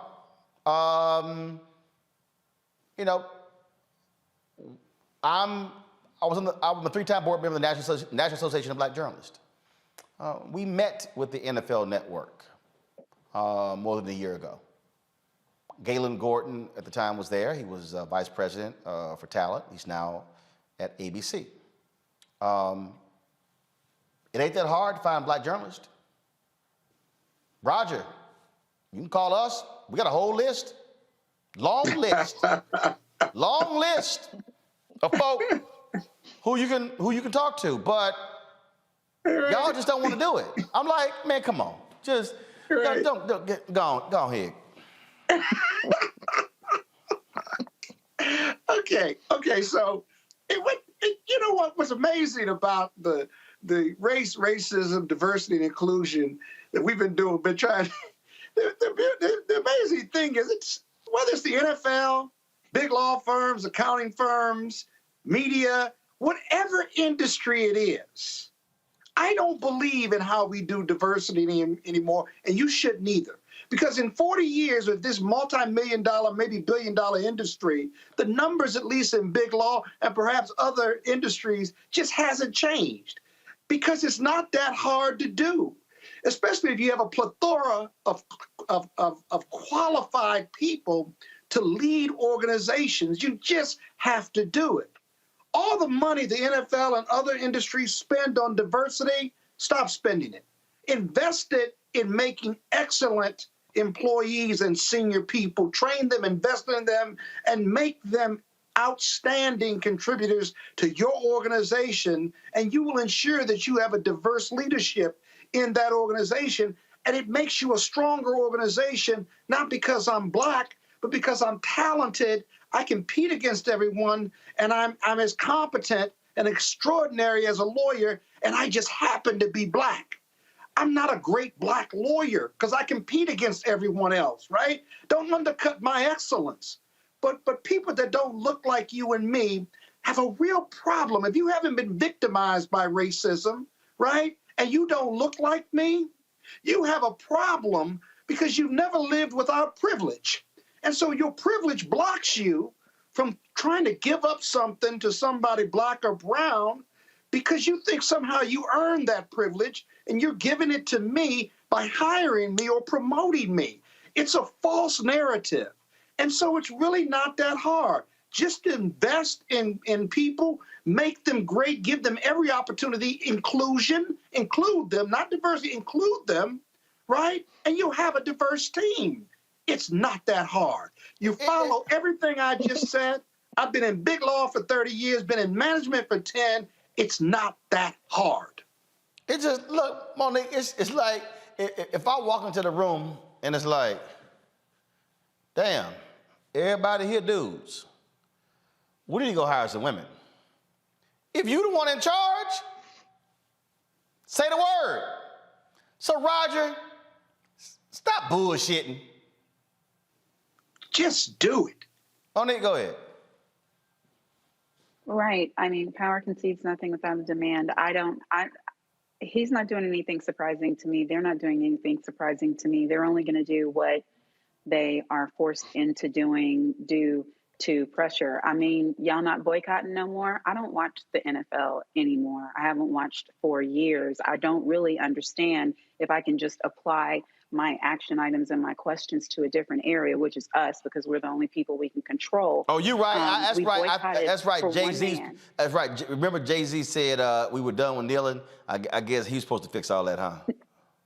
Well, no, but I mean, are y'all done? Are y'all done boycotting? This ain't about Jay-Z. No, actually, Actually, it was Actually, boycotting. No, actually, it wasn't a real boycott, and that was part of the problem. That actually was part of the problem. But people were very vocal about not watching, and they watch now. No. Let me go back. Kaepernick did not get the job, and they watch now. No, let me go back. Monique. What they said they were not watching until it happened did not occur. All I am saying is, if we can boycott because of the offense of the one black player who stood out for social justice issues and for everything that meant, then we can boycott. And I'm not talking about boycotting the games or even the watching of the games, because the 70% of black folks who earn their living doing that deserve our support. It seems clear to me we ought to be boycotting the sponsors, because the sponsors are who make the money, and the money is what drives Roger Goodell. It's not hard. It is. It's all very simple, but it's not as simple as walk in and there's no black people at the table, so put one there. Well, hell, they don't want to. So where is the pressure? Because us sitting back and waiting for him to do it, ain't it? But I'm gonna say again, that this is, Robert, this was one of the things for me when it actually happened. Even that quote boycott, it wasn't a real boycott. It was a loose boycott. It wasn't organized. There was some organization.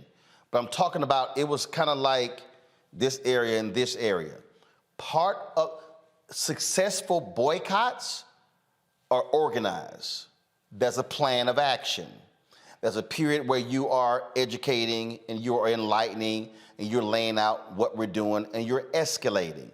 Yes, there were moments where you had preachers who showed up outside of NFL stadiums taking a knee, things along those lines. And so, Monique is absolutely right.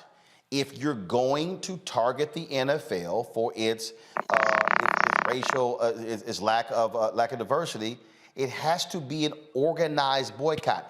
I keep telling folk, you go read Martin Depp's book on Operation Breadbasket. You've got to organize it. But it's also, people also got to also be a little smarter. I don't know if y'all saw Emmanuel Acho. Now, there's lots of I disagree with him.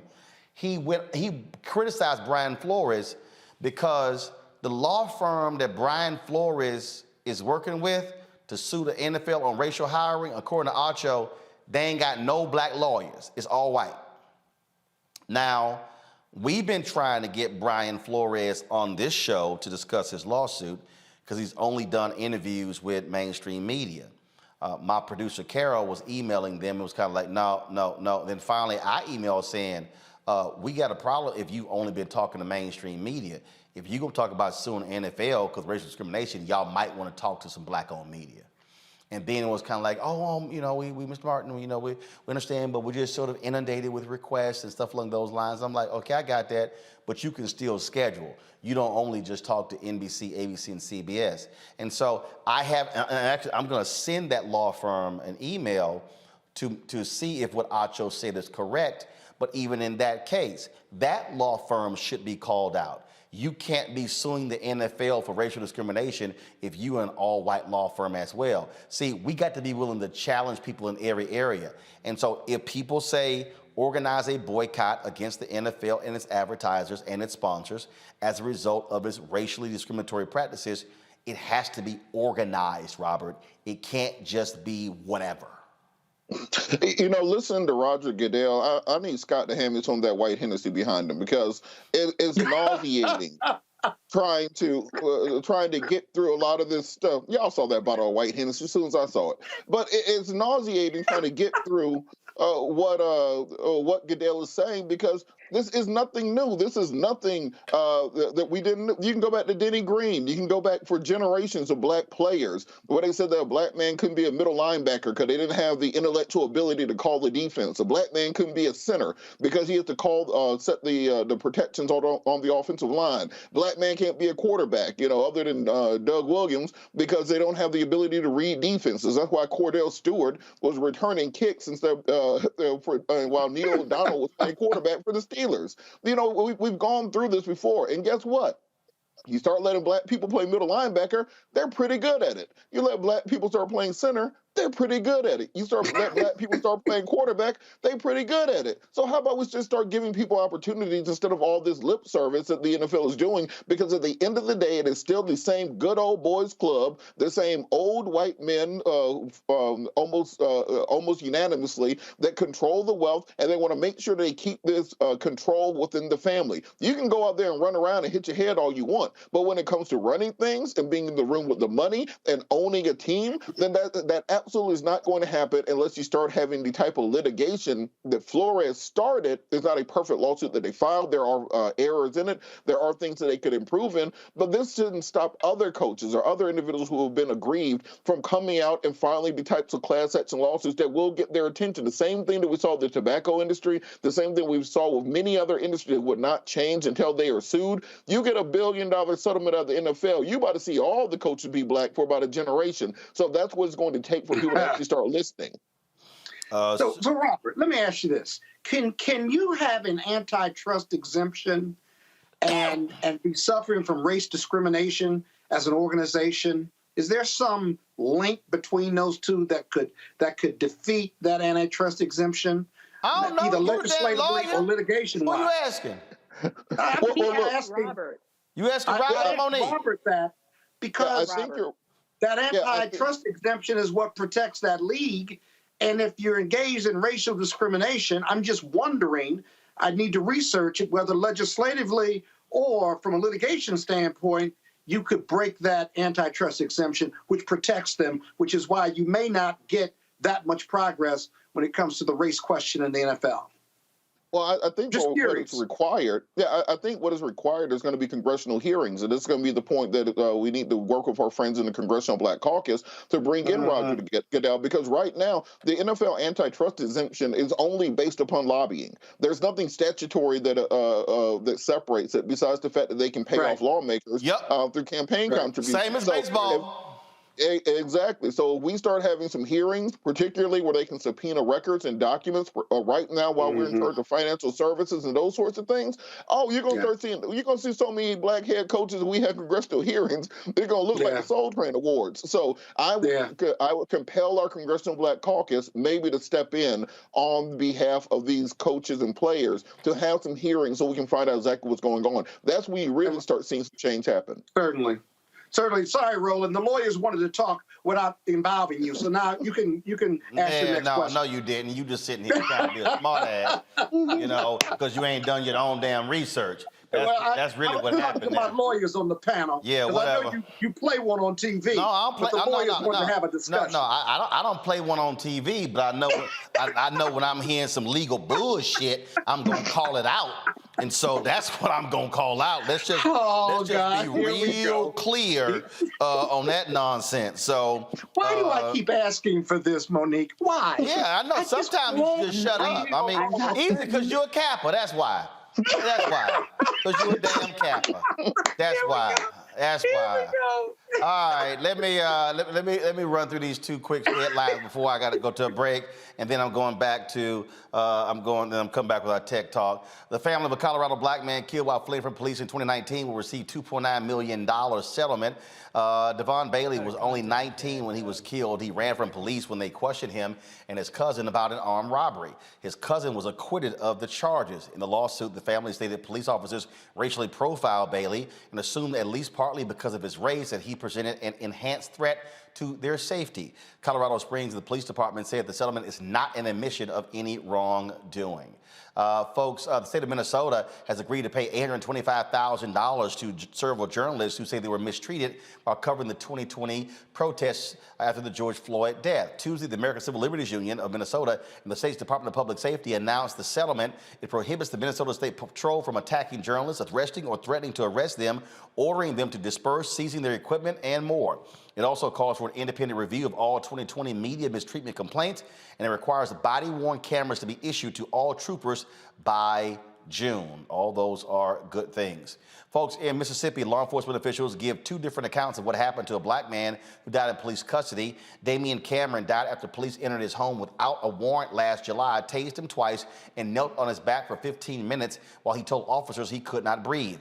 His mother witnessed the tragic incident. The Mississippi Bureau of Investigation said Cameron collapsed while running away from police. The Rankin County Sheriff's Office initial statement does not mention him collapsing, only that he resisted arrest and was found unresponsive. Cameron's family wants the officers responsible for being held to be held accountable for his death.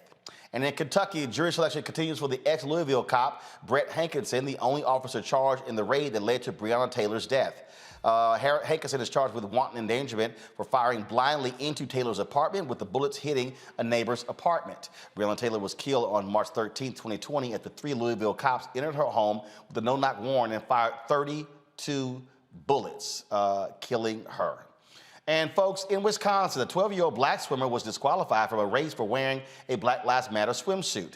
Lady Lions wore the swimsuit in support of Amir Locke, who was gunned down by Minneapolis police executing a no-knock search warrant last week. An independent volunteer told the preteen if she did not remove her swimsuit, she could not compete. Once her mother got word, she notified the local NAACP, and the YMCA officials overruled the volunteer's decision. Lady competed for the duration of the meet, only missing one race. I mean, ain't that something? Damn, Monique. How you gonna tell somebody they can't wear black, like, ain't no rules on swimsuits? Really? Now we tripping? Well, there might be rules on swimsuits. I don't know if there are or not, but it's good that that worked out in her favor. But, you know, at the swim meets that I go to, yes, the team competitors all have to wear the same thing. I'm assuming she was wearing that in protest, and that they honored that from this young girl who was trying to make an important statement. So I think that that's a good thing. And that's why you tell volunteers sometimes, Robert, sit your ass down.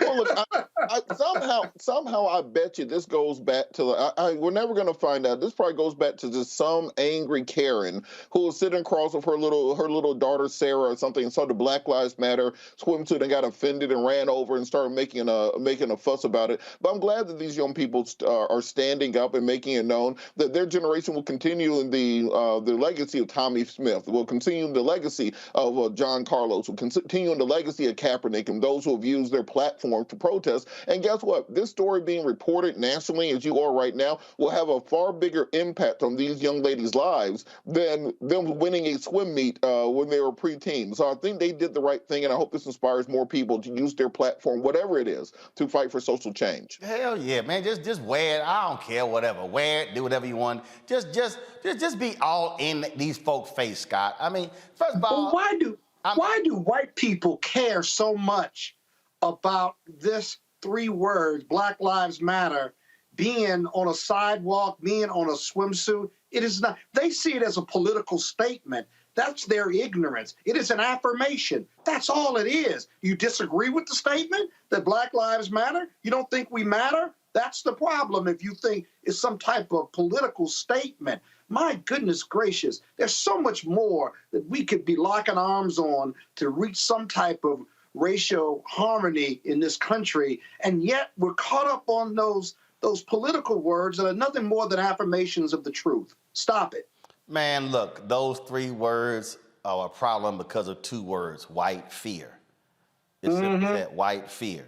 So, of course, y'all, literally, we are editing the book. It's going to be dropped in September, or I go right to the chase, cut right to it in terms of the white fear that's happening in America. All right, real quick, before we go to break, don't forget, if you are a HBCU student, you're going to be a junior or a senior in the fall, you can apply for the McDonald's Alpha Phi Alpha Scholarship that I've been working with McDonald's, $15,000, offering 7 scholarships at $15,000 each. To apply, go to tmcf.org. The deadline is February 28th. All the details on how to qualify for the scholarship are on the website, tmcf.org. And so please, folks, apply. If you're a junior or senior in the fall, again, it's all about getting y'all some money. That's what it's about. $15,000, 7 of those scholarships. Be sure to check it out. Got to go to a break. When we come back, folks, we're going to talk with the creators of an app that allows you to find a black restaurant near where you work or live in our Tech Talk segment.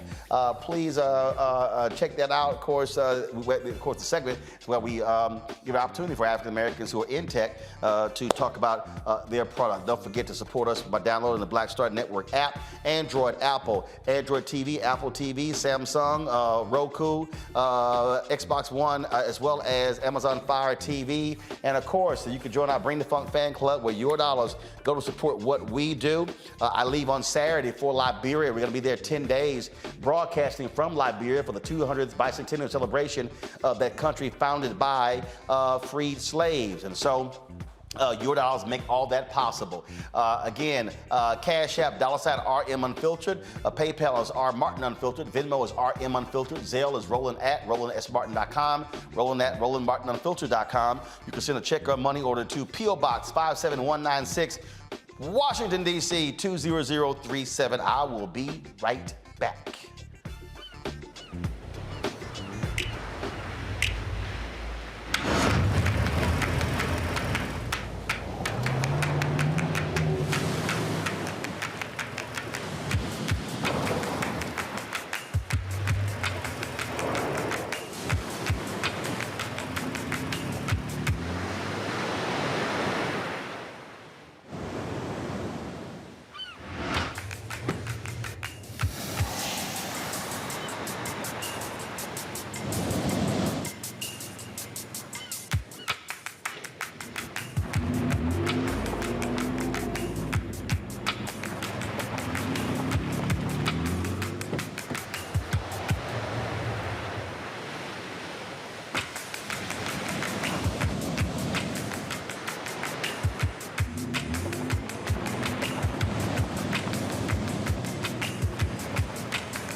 My name is Charlie Wilson. Hi, I'm Sally Richardson Whitfield. And I'm Dondre Whitfield. Hey everybody, this is your man Fred Hammond, and you're watching Roland Martin, my man, Unfiltered.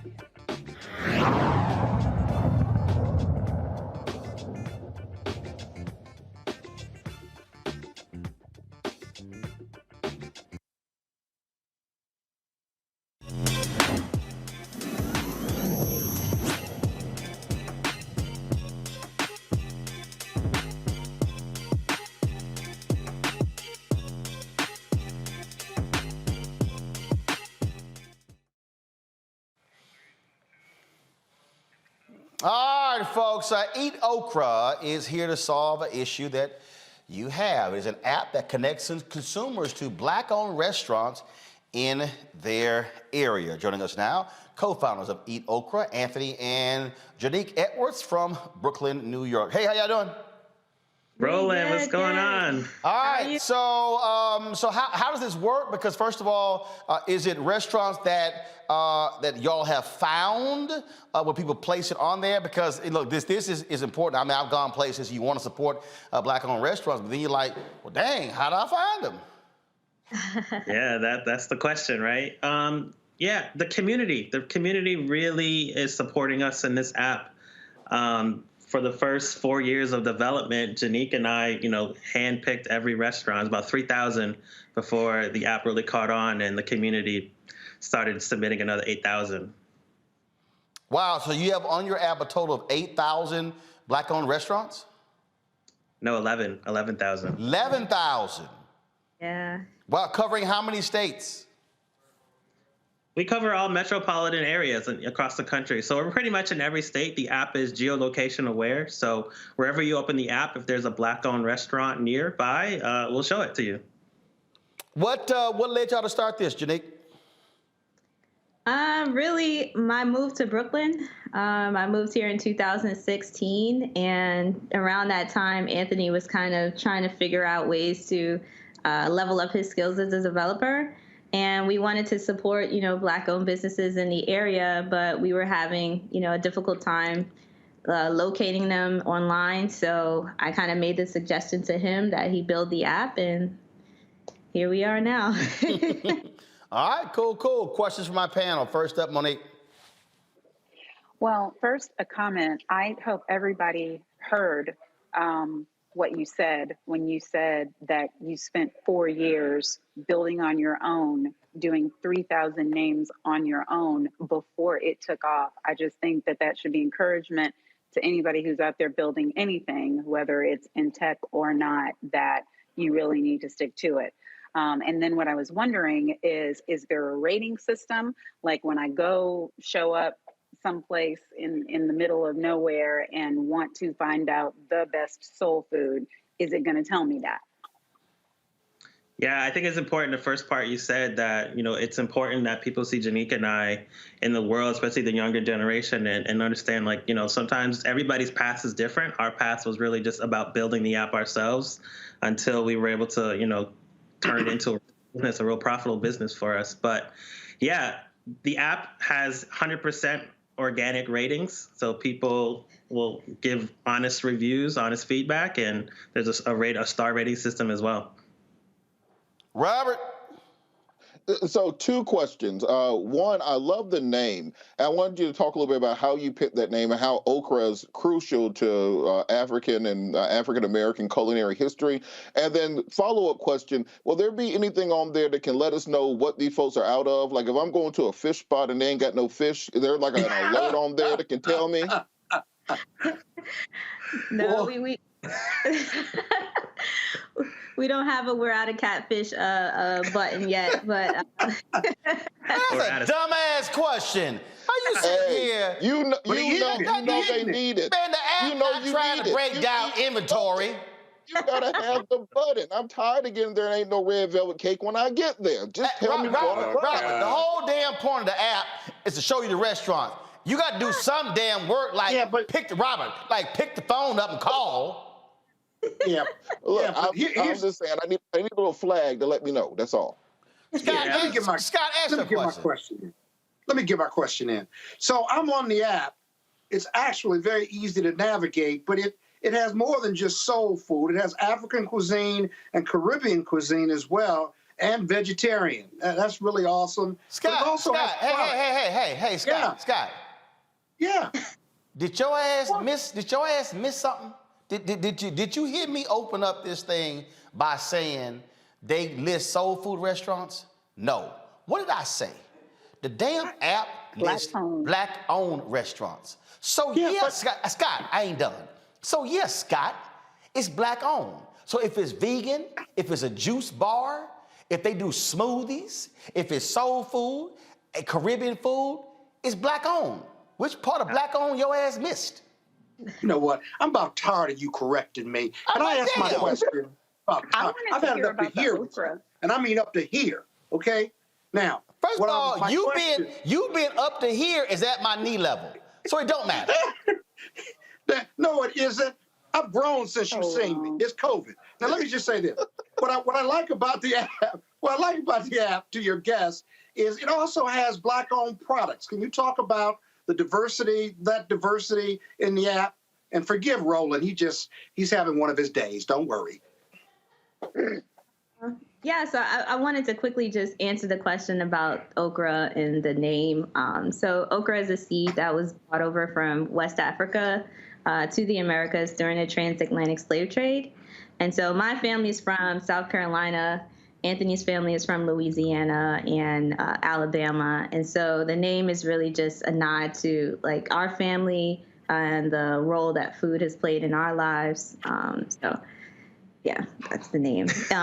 With regard to the marketplace. The marketplace. The products, yeah, the marketplace. Mm-hmm. Yeah, so that was just our way of supporting the community in a different way. There are a lot of amazing Black food product makers out there, and we kind of wanted the ability to support them as well. And so that's why we added the marketplace feature, which we plan to expand at the end of the year as well.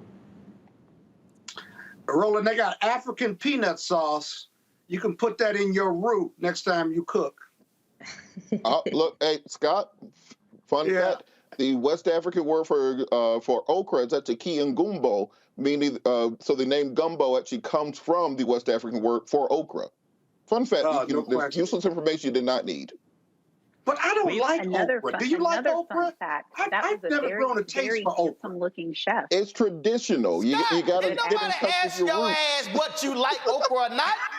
The app is called EatOkra. We ain't having no conversation about whether you like okra or not. That's also one of the reasons why we named it that also though, because it always gets a very strong reaction. Right. So It does, yes, absolutely. People have literally not downloaded the app because they hate okra that much. They completely hate okra, and it's a very visceral reaction, and they just won't have it, and they won't touch it. Ooh, okra. Well, congratulations. And tomato gravy. I am so hungry. That's right. Are y'all done? Yes. One of my favorites. Okay, y'all done. Whatever. Okay. So Anthony and Janique. So again, if people want to submit, so you have user submissions now. Do you then go back and verify? How do y'all verify they Black owned? Yeah, we have a whole separate team that does that work. We call restaurants, we speak to the owners, speak to staff, and we do our due diligence to make sure they're Black owned. Okay. All right, then. Look, we appreciate it. The app is called EatOkra. I don't mind okra. I like okra as well. And so, but we don't really care if Scott don't like it. Y'all, just because your ass don't eat okra or like okra, still download the app. That way, I just did. That way, Scott, we are done with the panel questions. Okay, we are done with that. So be quiet. Well, I got one more question. To everybody who's listening, no, you can't. To everybody who's listening, it don't matter if you don't like okra or not. Y'all, this is allowing for you when you go into a place, when you go to a city, if you want to find and support Black-owned restaurants. That's what's there. And so that's why we believe in that, because we got to be able to support our own, where we are turning our dollars around. So Anthony and Janique, certainly congratulations. Thanks a lot. Thank you, Roland. All right, that is it for us, folks. I want to appreciate our panel, Robert and Monique. Thank you for joining us on the panel today. We tolerate this little kappa on the show. But thanks a bunch. Don't forget, y'all, download the Black Star Network app. We already passed 30,000 downloads. Now we're on our way to 40,000, 50,000. I want to end 2022 with at least 75,000 downloads. That is our goal. And so let's spread the word, please. Apple phone, Android TV, Apple TV, Roku, Samsung TV, Xbox, and Amazon Fire. And of course, if you want to support the work that we do here at Roland Martin Unfiltered, of course, stopping the misinformation that we hear all the time coming out of these places, giving you real information, quality interviews from people who are impacted. We've had some great guests today talking about these drug programs. Also, of course, the sister out of Texas as well. So many great guests. You can support us if you want to write a check or money order. P.O. Box 57196, Washington, D.C., 20037. Again, P.O. Box 57196, Washington, D.C., 20037. Cash App is $RM Unfiltered. PayPal is R Martin Unfiltered. Venmo is RM Unfiltered. And Zelle is Roland at RolandSMartin.com. Also, Roland at RolandMartinUnfiltered.com. All right, folks. Thanks a bunch. We appreciate it. it. And I see y'all comments. I appreciate y'all loving our set, paying homage to James Baldwin, my man Harry Belafonte, of course, Ida B. Wells Barnett as well. And again, I love these shoes. I got these at the YouTube Black Summit.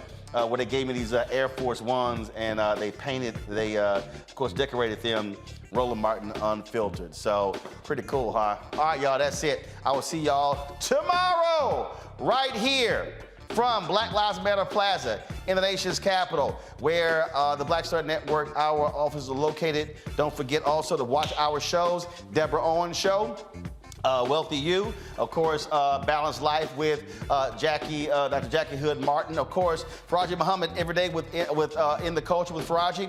That's 3 to 5 p.m. live every single day.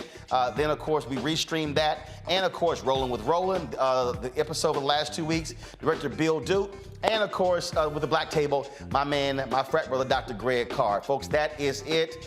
Support all of our shows. We are building something here. We got other shows in development. And so we're just trying to make this thing happen, y'all, because this is all about us being able to control our voices, control our destiny.